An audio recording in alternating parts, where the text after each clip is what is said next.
Welcome to the Sports Reverends podcast. And my name is Dan. I'm joined with my big bro, the coach. His name is Joel. He is a coach not only on the basketball court, but also in the stock markets as well. I am a reverend pastor downtown Toronto. I also am a chaplain for Toronto Fire. And if you've been listening to the Sports Reverend Show, you know that you're going to be in for another special episode. We talk about our unapologetic faith, and we'll give you some hot sports takes along the way. And, a lot of shows, they'll give you something to take away. Some shows will give you ways to improve your health, or ways to increase your bank account, or some shows will make you laugh. Some shows will make you cry. But our show has something that you can take away that's greater than all those things. I know that sounds like a wild statement, but we have the solution to every single one of your problems. Me and Joel, we've been through a lot. We've had a lot of challenges and that life has thrown at us. We've been through the mud. And the answer for us to get out of the mud has been through our unapologetic faith. And we have a passion for sports, and we want to share about how sports and faith have collided in our lives and how it has pulled us out of the mud. It has brought us into success. It has brought us into joy and peace. And we want to share that with you and give you an opportunity to grow and have a chance to find out what gives us hope. So, Coach, why don't you share with us the rundown of the show, and let's get at it. All right, let's get rolling. Happy New Year to all you guys out there. Happy New Year. Back. Super excited to get rolling here. Another fun time. Here we go. Quick hitters as always. We'll take care of some business. We'll recap and give us your thoughts on the NFL playoffs that was. Another exciting weekend. Briefly touch on some ethical tanking, if there was such a thing. And chat about that for a bit. And last, in the favorite part of the pod, a real talk. We've titled it New Year, but Old Hope. Let's get going with our quick hitter news. All right. First up, thank you, Jesus. Mike McCarthy will not be re-signing as the head coach of the Dallas Cowboys. Could primetime Dion be coming? I hope so. Primetime, we need you. I don't know if it's coaching, but we'll see. Alex Ovechkin scores goal number 873 and sits 21 behind the great one. I'm actually not too happy about this. I'm not happy about this. The Russian still producing at his age, though. It's insane. Insane. Yeah, it is insane. The LA Dodgers, San Francisco Giants, Toronto Blue Jays are finalists for the right-handed pitcher Roki Sasaki, according to rumors. Could he do the Jays dirty like Ohtani did? I don't know. We'll see. A little bit of footy news for you. Manchester United defeats Arsenal in penalties in the FA Cup. Let's go. John Rahm expects to be on the European team for the Ryder Cup as he awaits appeals of fines and suspensions given by the DP World Tour as he competed in live golf events. Man, that has been a disruption in the golfing world. They can't handle it. They just can't handle it. All right. Before we dive into our show, let's handle some business. We're going to look at our platinum sponsor of the show, Train to Invest. Let's hear a little message. First of all, you need to know what really moves the market. It is all about crowd reaction to news. Usually, they're not, intelligent, sit down, let's analyze it, and let's look at it. No, it's usually emotional reaction to information received. News, data, information, true or false, accurate or inaccurate. The emotional reaction can be one of two. Well, either they're afraid or they're greedy. People sell, when they're greedy, they will buy. It's either fear or greed. It's true. People, whether they are portfolio managers or they are just a guy down the street with $20,000 trade, they all react the same, fear and greed. If you are interested in Train to Invest, check out www.train2invest.com. You can see the link in our YouTube description. You can actually get a free ebook that's going to teach you all the different things of what we do. This is a chance for you to take control of your financial future. So check it out, train2invest.com. All right, All coach. right. All right. Here we go. Let's start in the AFC. Uh, CJ Stroud and the Houston Texans defeat the Chargers 32-12.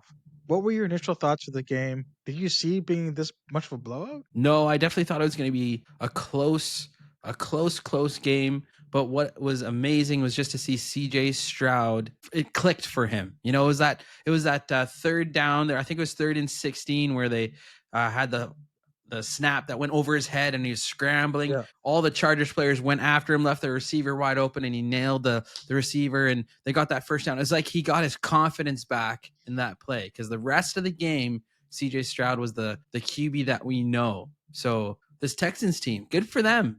Good for them. Yeah. Herbert has only thrown 3 interceptions all year long. Throws 4 in that game. Is insane. Yeah. Did not expect that. I really expected him Did to not show expect out. it at all. Yeah. There's a lot of, I guess, talk going about, does Justin Herbert get the same sort of backlash as guys like Lamar Jackson and Josh Allen? And the question is why that is. So, I mean, People he have had him a tough game, prorated higher than Joe Burrow. How which is crazy is insane. that? That's Which is insane. insane. But I think for the first year under a new head coach to go even this far, people expected them to be doormats all season. So I think there's some good things to come. I personally believe that Herbert just needs some sort of consistency year to year to help him flourish and meet those lofty expectations. But the clock is ticking. The Maybe clock get is him another definitely ticking. weapon. Yeah. Yeah, absolutely. Well, they traded away how many guys? Keenan Allen. Yeah. Right? They traded Mike away a lot of Williams. guys, and it's tough. That's really tough. But good for CJ Stroud. Super excited to see what they can do. They are heading to frosty Kansas City for the next game. Should be it'll be a tough one. It'll be a tough one. We'll save the predictions for the end. Okay. Save Okay. predictions Yeah. for the end. Sounds good. Okay. All right. Let's look at the Baltimore Pittsburgh game.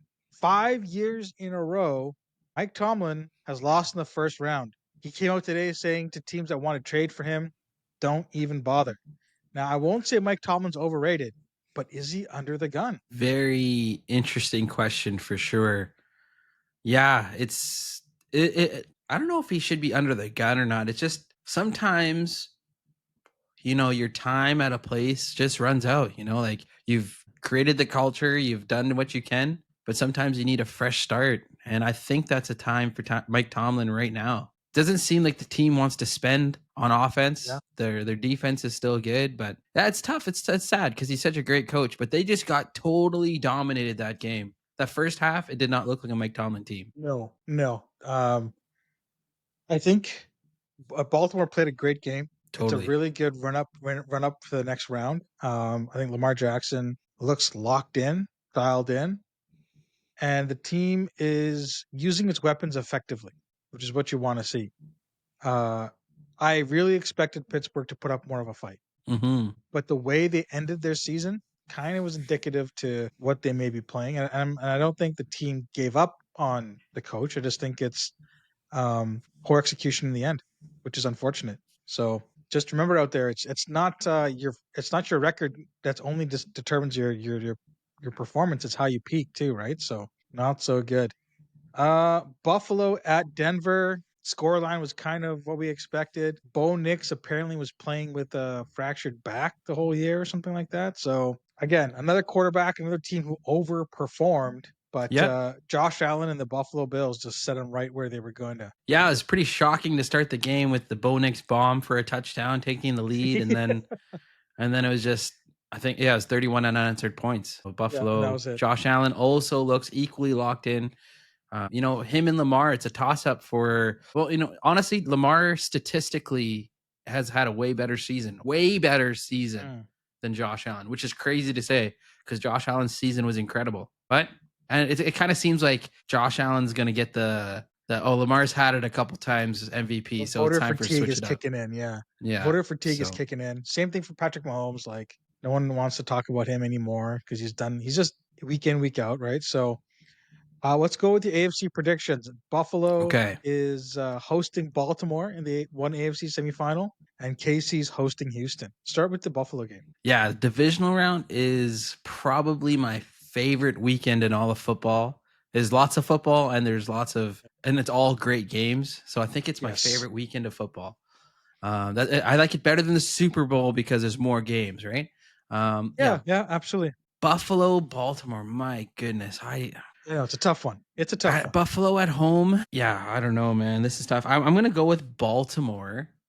I think because of Buffalo's injuries on their defense. That's the only thing.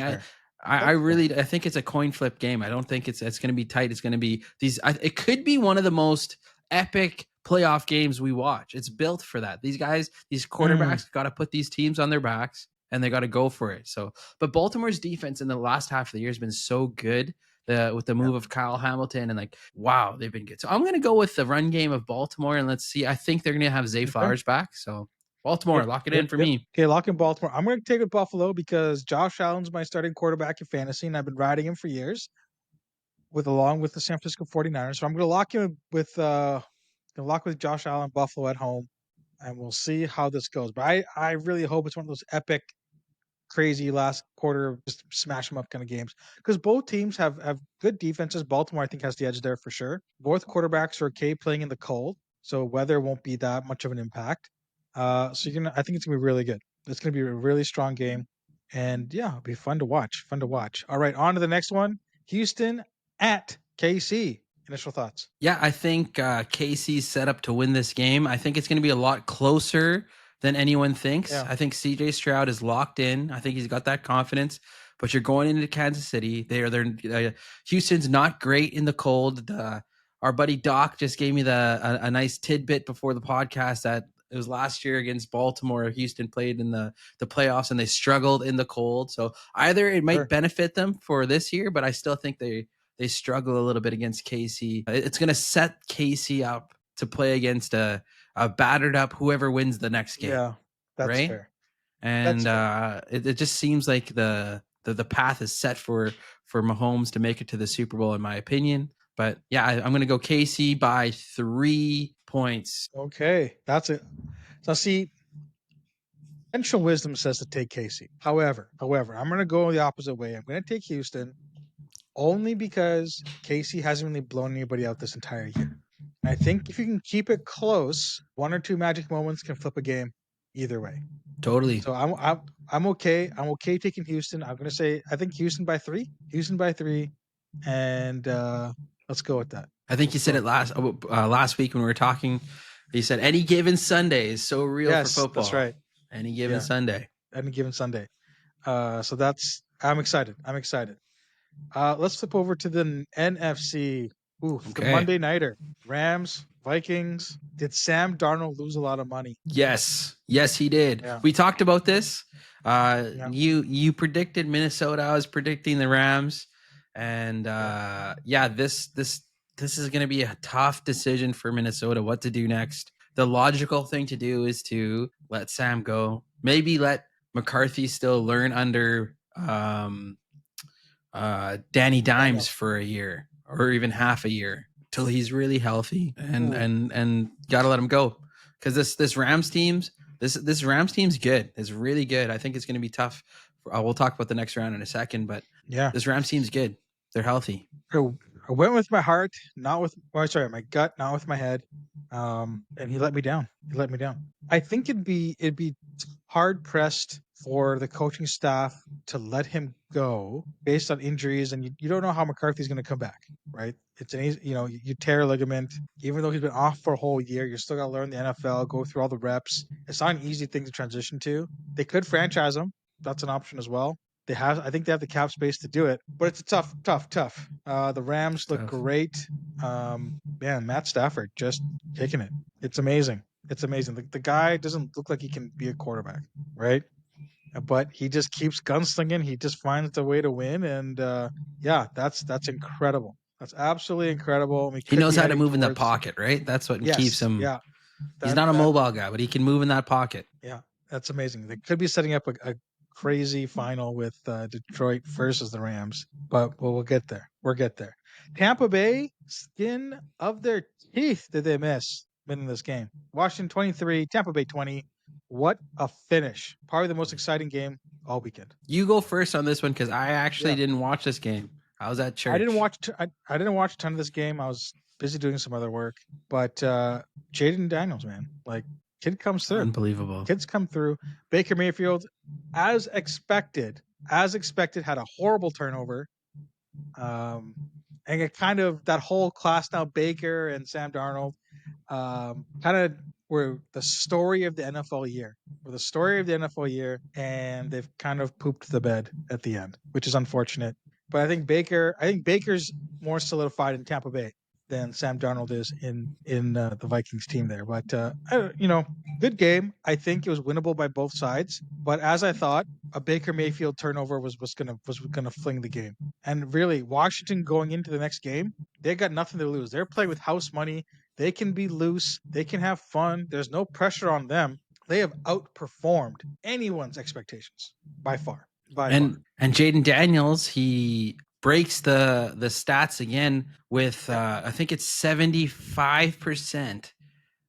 If a rookie QB is playing in their playoffs, they lose the first game. So now Jaden Daniels did it. CJ Stroud did it last year. They're changing the statistics, but just unbelievable for him. I know I'm a Cowboys fan, but it's like just exciting. He's an exciting player to watch as a football fan. Let's get into the divisional round of the NFC. No, we got Philly and Green Bay still. Oh yeah. I forgot. Just like Green Bay forgot to show up against Philly. All right, like what are they doing? Jordan Love, bro. Jordan Love. His quarterback coach retired just now. So he's going to have a new quarterback coach, potentially some new schemes. Philly is like a Dr. Jekyll and Mr. Hyde kind of situation. They're a super talented team. You don't really know who you're going to get any given Sunday, any given quarter, it feels like. But when they're clicking, they are something to watch for. There's something to watch for. Jalen Hurts has been quiet all year.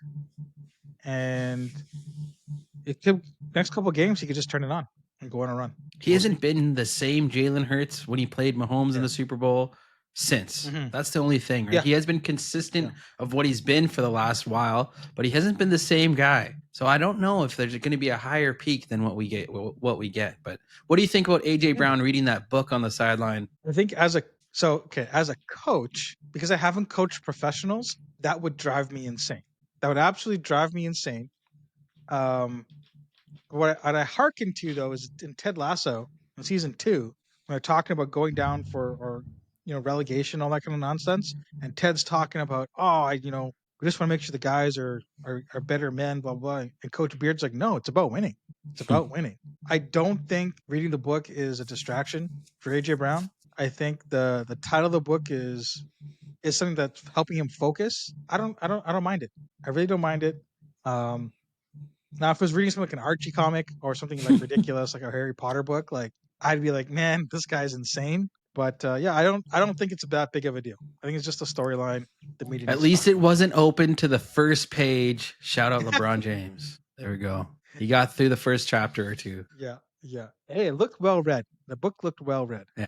But it was a weird thing to definitely see, and kind of surprising no one's ever saw it before. So who knows? Anyways, looking on to the matchups, we got Philly hosting the Rams. Thoughts? Yeah, I'm all in on the Rams here. The Rams are they're healthy. They're gonna add a person to the block here, and they're gonna stop the run and run the ball. Let's go. I know your cowboy bias was gonna come out, but I didn't think it was gonna come out that hard. I'm telling you, this is not a bias. I really believe in this Rams team. You are locked in. You're really locked in this Rams team. Yeah. I'm taking Philly. Okay. I'm taking Philly on this one. Detroit at Washington. This might be the only one we agree on. Yeah, Detroit. I think Detroit is locked in. They're locked in, yeah. But despite all the injuries, Detroit, as much as every other team in every franchise, they also have the Detroit curse upon them too. Can they actually make it to the Super Bowl? I think they can get out of this round, but the next round is where it's going to be tough. The next round is going to be really tough. My prediction is Rams, Chiefs, Super Bowl. You heard it here, folks. There you go. Sports Revs, hot take, Daniel with the Rams, Chiefs, Super Bowl. And you're picking the Chiefs? I'm picking the Chiefs to beat the Rams. Chiefs. All right. Three-peat. Okay, what about you, Coach? Do you want to take... so we got Out of all the games, we've chosen differently except for Detroit. Want to make it a smelling salt wager for the best record. record. Sure, let's do that. Okay, here we go. I'm looking because I'm 3-0. I am 3-0. I got to fourth time's the charm. All right, fourth time's the charm. This is not like tossing coin here. You don't go back to the mean. I'm going 4-0. I love it. All right, locking in. Okay, lock it in. All right, so we'll post I guess an Instagram post our picks maybe. Yep. Instead of running them down on a video clip, just a little easier for you that way on the editing side. But get ready, guys. It is going to be another smelling salts challenge. Maybe Coach, we'll do like a little. Just run through the picks, and then I'll make that our clip. All right, Texans and KC. I'm picking Houston. Dan's picking KC. Baltimore at Buffalo. Dan's picking Baltimore. I'm picking Buffalo. We have Detroit at Washington. We're both picking Detroit. Philly and the Rams. I'm picking Philly. He's picking the Rams. Dan says a Rams KC Super Bowl with KC winning. I'm going to go Detroit Houston. Wow. Detroit Houston. That's what I'm picking. Detroit Houston. I'm going with Houston for the win. Really, CJ Stroud. I'm going on a big limb here, but that's a hot take. That's a hot take right there. You heard it first. All right. Some fun take there. Let's just touch on some ethical tanking here. Now, Caleb, our good friend, Caleb Luwamba, is all psyched about the Raptors and their ethical tanking. Why don't you explain to the folks out here what ethical tanking is? I guess ethical tanking, I don't really know what ethical tanking is, okay? But I guess his opinion was the Raptors should play hard, play their players, but still want to lose games so that they can tank for Cooper Flagg, or a top 3 pick is the goal. But Cooper Flagg is the prize, as he's just been a dog for Duke. I'm not betting against you for Duke this year with UNC. Hey, that's fair. Are you ready for an old man rant? Do you want to hear an old man rant?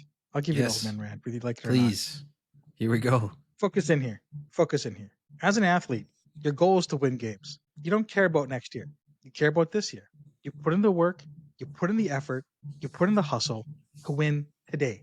This whole concept of ethical tanking, absolute joke. Absolute joke. Because it could be, let's just say we get Cooper Flagg, but for some reason, maybe he's injury prone like Zion Williamson and never plays for the team.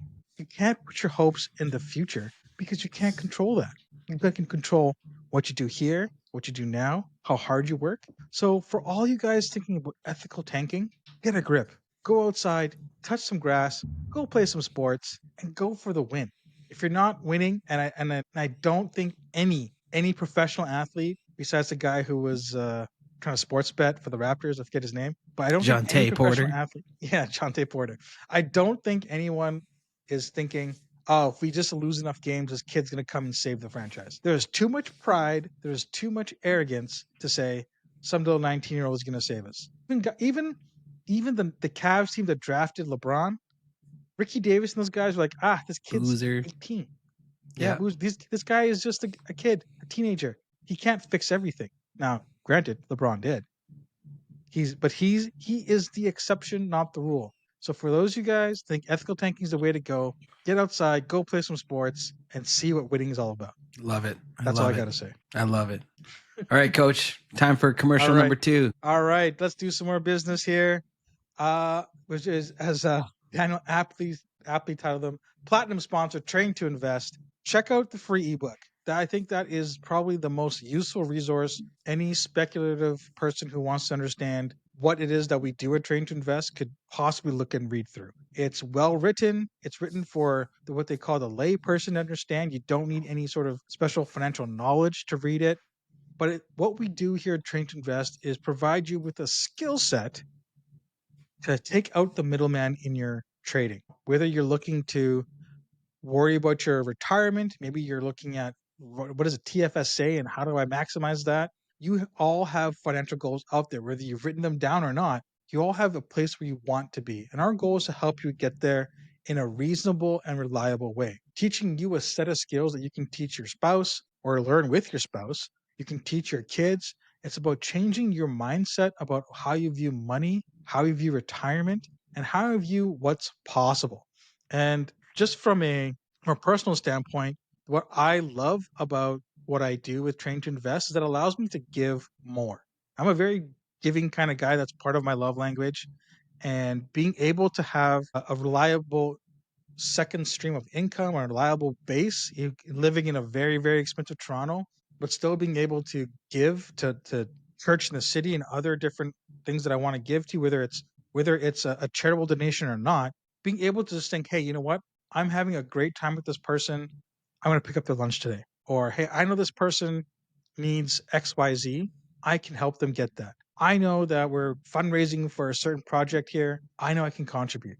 And it's not about making myself look good, but it's about honoring and glorifying God with what I have. So if you are looking to find another source of income, secure your way to retire, and learn a skill set that is not only transferable to others, but transferable over generations and changing your life, check us out. www.train2invest.com, train2invest.com. Download the free ebook and yeah, contact us. We'd love to see if we're a match for what you are trying to do. All right. Good sports talk. Great take on ethical tanking. I think personally by myself, I would give me kudos on that. Two thumbs But up. now two thumbs up. Now time for the best part. I think the real talk.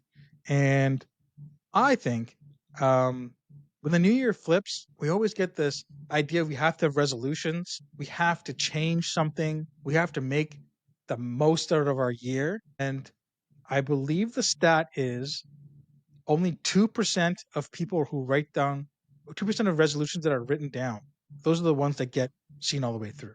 Everybody says, oh, I want to lose weight. I want to make more money. I want to do this. But those who write them down see their success rate go through the roof.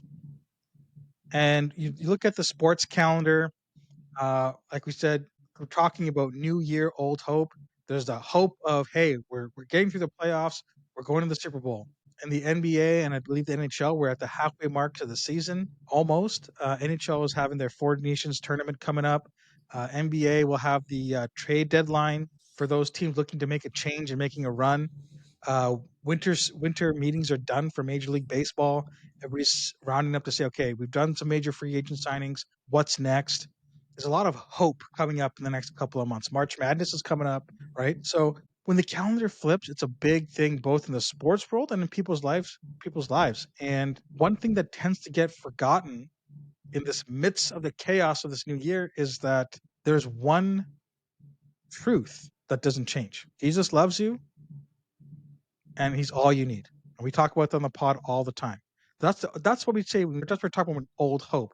And if you could give us I loved your message on Sunday, just a quick synopsis of what you were talking about, because in this chaos of I gotta change my life in this radical way for 2025, you made a couple really good points about, God's still there, bro.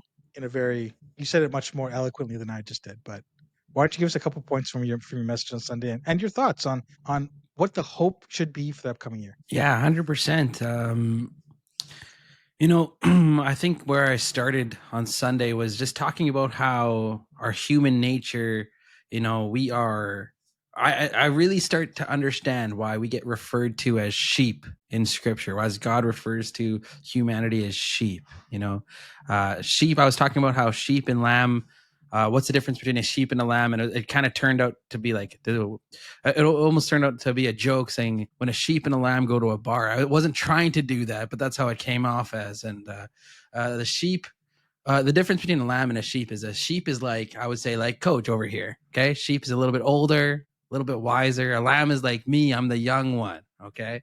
So a sheep is a 1 year old sheep that is one and older. A lamb is 1 year old and younger. Anyways, Scripture talks about how we are like sheep, and sheep are actually pretty intelligent animals. There's a scientific study that showed on a spectrum of over, it was 106 animals, that the sheep are in the top 50 percentile in intelligence, but they have this one factor that really drops their intelligence. I like to call them sheep moments. I said on Sunday, they're also kind of like blonde moments, and I can say that because wife is blonde, so I can say that, right? They're like blonde moments, sheep moments. If you get offended, it's okay. Send an email to Joel. They have these moments if a sheep is stuck in a hole or stuck in a fence, and someone helps them out. they have a tendency to jump right back into that fence or right back into that hole. And that's how we kind of are as humanity with our Christian journey, our Christian faith. Like, we tend to forget what God has done for us. And he's done it for us, and then things are good and we just put it off to the side. And I love that we're talking about New Year. It's still the same hope that we've always had. And a lot of people will leaders and mentors, maybe pastors or teachers, they'll encourage you if you don't know where to start on your Christian journey, on your Christian walk. It's just like how I teach basketball, how to shoot a basketball. It's beef. You work on your balance, get your elbows in. Joel struggles with the elbows in, right? He gets his elbows out like a chicken. We got to get your elbow in, right? Eyes on target. And then you follow through, right? That's what beef is. That's the basics for shooting a basketball. It doesn't change. That's the proper way to do it. And the same is for your faith, right? The faith remains, your hope remains the same. And basically, we work on so many different things to try to self-improve. There's all these books out there and all these ways to grow. I was encouraging people on Sunday, instead of focusing on one aspect of your life where you want to adjust and grow. Maybe you want to stop screen time so you can spend more time doing other things, or maybe you want to stop work on your lying. You don't want to lie as much because you want to just be an honest person. I encourage, instead of trying to pick out one aspect of your life you need to change, I said, work on this one thing. This one thing is going to change everything for you. I said, work on spending time with God. Because when you spend time with God, it changes everything in your life. And that's something anyone can work on with just a little bit of intentionality, but it becomes a part of your everyday walk. If relationship with my wife, if I only gave her 5 minutes in the morning of active listening, it's not going to work out very well. Right? It's not a real relationship. You want to hear what she has to say. You want to be able to confide with your spouse. You want to be able to, just be real and share about your day and ask what you had for lunch. You want to send that, hey, beautiful text in the morning, whatever it is. You want to have that relationship aspect. That's what relationship is. And that's what I want to encourage all of us to do. It's the same hope. It's the same one who conquered the grave, same God who conquered the grave. He did it because he loves you. And that's what he wants for you. And he wants real relationship with you. He wants you to spend your time with him in every aspect of your life. He wants you to walk with him and let him guide you. Let him hold you through the storms. He wants to teach you through a challenging time in your life. So that's kind of the hope that we've been talking about. Yeah, it's a new year, but let's focus on the same God, the same hope that he's given us. And I was just encouraging for us to spend more time with God, because it was one of the most life-changing things for me. It wasn't a checklist in my Christianity. Yeah, I made it to church. Yeah, I read my Bible a couple of times. No, it's more than that. It's this real living relationship. Just like you work on your shot in basketball. You can't just, be like, even for myself, I'm a pretty decent shooter.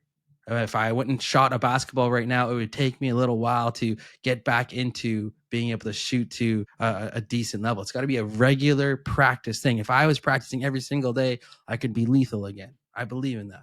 But when you don't practice, you don't put the work into it, you're going to see a decline. And then when you see the decline in your relationship with God, you're going to see different things pop up. But when you hold on to your relationship with God, it's been the tried and true tested truth. I see open doors will happen in my life. I see just a real peace and joy that I have in my everyday. And that's because of my relationship with God, spending time with God. Back to you, Coach. I love it. I don't love the calling me old and chicken wing shot. I don't love that part, but the rest of it is on point. And I think what you're talking about is more than just set intentionality, and it's more than just a checklist. It's like, okay, I woke up, I prayed, I woke up, read my Bible, opened the Bible app, whatever. It's about that constant communication, right? Because when you're in a relationship with somebody, whether it's your friends or a spouse, boyfriend, girlfriend, whatever, you're not just texting them in the morning or texting them or giving a phone call at night. It's constant. And I think that one thing that, especially when people are at work, it's you're so focused on, I gotta get this thing done, or I gotta deal with this problem, or I gotta go to this meeting. We're not saying, say time out. I mean, I will say this: Muslims who follow their faith, they will say, "Hey, time out. I gotta go say my prayers." Right, and that's okay. That's what they believe. You can make time in your day just to say, "Hey, God, just checking in. This is how I'm feeling about this. I'm a little stressed right now. Give me some peace. Or, hey, God, thank you. I found an amazing parking spot today. That's amazing. Thank you for blessing me that way. Just small little things like that. And that's being intentional. It's, maybe instead of going to the water cooler, you get your water and you spend 5 minutes in your Bible app. It's being intentional in different ways, right? Maybe it's texting your friend to say, hey, what's going on in your life right now? Let me pray for you. I think it doesn't have to be this major thing, right? It doesn't have to be something that you're broadcasting to the world, right? The Pharisees did that and Jesus condemned them, right? It's about building that relationship, it's spending that time. It's like when you first start courting the one you want to be with. It's not just, you're not love bombing them. That's crazy. But you take your time, get to know them, you make your intentions known. And that's the same thing. It's about, what are you doing to show God that you want more? And that's what we've talked about the last, several months, is about how do you get more out of your relationship with God? How does it not be surface level? How does it be real? As Dan talked about. And intentionality is a big thing. We talked about asking for opportunities. I'm sure there are countless stories of people who said, I'm going to try asking for an opportunity this week, and something happened. And they took it. I'm sure their prayers have been answered about in random ways that you can't even comprehend. And that's all about being real and being vulnerable, really. And if you look at it in a sports point of view, like if you want to get to the next level, if me and coach wanted to make it to the next level in basketball, to the collegiate level that we wanted to go to, it takes a lot of things to give up for you to actually get there. You're giving up your weekends, you're putting in work in the gym, you're putting up shots, right? If it's something you have to really treasure if you want to get there. The same thing is for your relationship with God. Do you really treasure it? Is it the most important part of your life? Or is it something on the side? Is it just like something you do? But once you treasure Jesus above all things, that's when things will totally turn in your life, and you're going to see this amazing, just fruitful relationship. It's what you treasure the most, right? But when your spouse walks into the room, and you light up, right? You light up when she's there. You've missed her all day. That's a treasuring moment. I had this great testimony given to me today from our brother Lyle, who's a real gangster. All right, like spent time in the clink. Like he's been there. All right, there's just wild story you can look up on the church website. You can see his testimony. He basically sent this sentiment in that I've started spending time with God, and my relationship with Christ has been real. I've never sung worship songs before. I'm so excited to go to church to sing with the rest of the church. And this is like some big, like 6'3", 6'4", like big dude. All right. Like he calls himself the big Indian guy. He's First Nation. And I didn't take offense to it, because, Lyle can say whatever he wants. Right. But it's just absolutely incredible. Right. Like that can be you as well. It's not hopeless for you. There is a hope for you. Coach, you finish. Absolutely. Yeah, we're going to have Lyle McQuire. Just watch. Watch. So to wrap it up today, folks, for those of you guys listening out there, I think the easiest way to think about your relationship with God is intentionality and prioritization. Those are very corporate words, very corporate mentality. But if we think about it as something you want to pursue and something you treasure, you make time for it and you put it above other things, right? For me personally, I love sleeping in. That is one of my favorite things to do. If I can squeeze in another 10, 15 minutes, I do. But if I'm going to say I want to be intentional and I want to prioritize this, I got to get up that extra bit early, make time to pray, and not just thank you God for this day, amen, but have a real prayer time. I got to make time to say, read my Bible and feed my soul. I got to make time to go to church and not just be like, I'll watch it online. It's taking little steps. And for some people, maybe it has to be a checklist where it's okay, I've baked this into my calendar. I have to do this. It'll be more organic as you continue to do it. You can actually pray for it to be a joy in your life. I pray that it's a joy. Absolutely. It's not a chore. Yeah, absolutely. Yeah. Sorry. And no, that's great. That's absolutely true. It doesn't have. It's not something you need to look at as I have to do this. It's I want to do this. And if you're at that point where I feel like I have to do this, that's okay. That's okay. You're gonna get there. You continue to focus on making God a priority in your life, spending the time and focusing on Him. It's gonna go from a have to a want to, and when I can do more. So we're talking about new hope. It's a new year. The calendar is flipped. Or sorry, new year, old hope. The calendar is flipped, but Jesus is the same yesterday, today, and forever. No matter what's happening in your life, you could be going through a season of pure joy and awesomeness, or you could be going through something a really tough time. God will always be the same.